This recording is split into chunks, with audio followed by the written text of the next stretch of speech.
وہ بخاری میں حدیث ہے، دنیا میں اگر لین دین کا معاملہ ہے اسی دنیا میں کر لو، آخرت میں اپنی نیکیاں دینی پڑیں گی، درم و دینار نہیں ہوں گے۔ ہاں، یہ نہیں ہے کہ ایک بندے کو آپ نے کروڑوں روپے کی ڈز پہنچا دی ہے، ان کا ہے انہوں معاف کر دے۔ ہاں، اگر آپ بالکل کنگال ہو گئے ہیں، آپ کے پلے کوئی شے نہیں ہے، آپ کوئی ایفرٹ بھی نہیں کر سک رہے اپنا قرضہ اتارنے کے لیے، پھر تو ایک الگ بات ہے کہ کوئی اللہ تعالیٰ کوئی آسانی کرے، ادروائز یہ نہیں ہو سکتا کہ آپ ایفرٹ نہ پٹ کریں۔ کئی لوگ ہیں انہوں نے بڑی محنت کی ہے، قرضے اپنے اتارے، اور یہ قرضے کا مسئلہ تو اتنا خطرناک ہے، صحیح مسلم میں حدیث ہے کہ شہید کا ہر گناہ معاف ہے،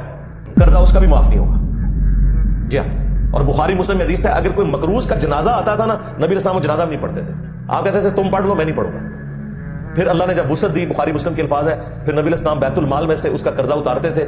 اور آپ آیت تلاوت کرتے تھے، النبی اولی بالمؤمنین من انفسہم وازواجہم امہاتہم، نبی مومنین کی جانوں پر ان سے بڑھ کر حق رکھتے ہیں، نبی کی بیویاں امت کی مائیں۔ حضور کہتے تھے یہ میرے بچوں کی مانند ہے، اس کا قرضہ میں اتاروں گا، قرضہ اتارتے تھے پھر جنازہ پڑھاتے تھے۔ ویسے یہ نبی علیہ السلام کی ہی خوبی ہے، قرآن میں یہ نہیں لکھا ہوا تھا کہ نبی نے قربانی کرنی ہے اپنی اولاد کے لیے، قرآن میں تو یہ لکھا تھا النبی اولی بالمؤمنین من انفسہم، نبی مومنین کی جانوں پہ حق رکھتے ہیں۔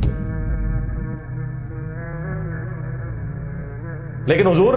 وہ پیر ہیں جو اپنے مریدوں کو کھلا رہے ہیں، حالانکہ قرآن میں حکم تھا کہ مریدوں نے جان دینی ہے اپنے پیر کے لیے، یعنی پیر سے مراد رسول اللہ کی ذات، تواڈے ڈبا پیر نہیں، تواڈے سارے ڈبے جے، ہاں اے اصلی جعلی نہیں، ہاں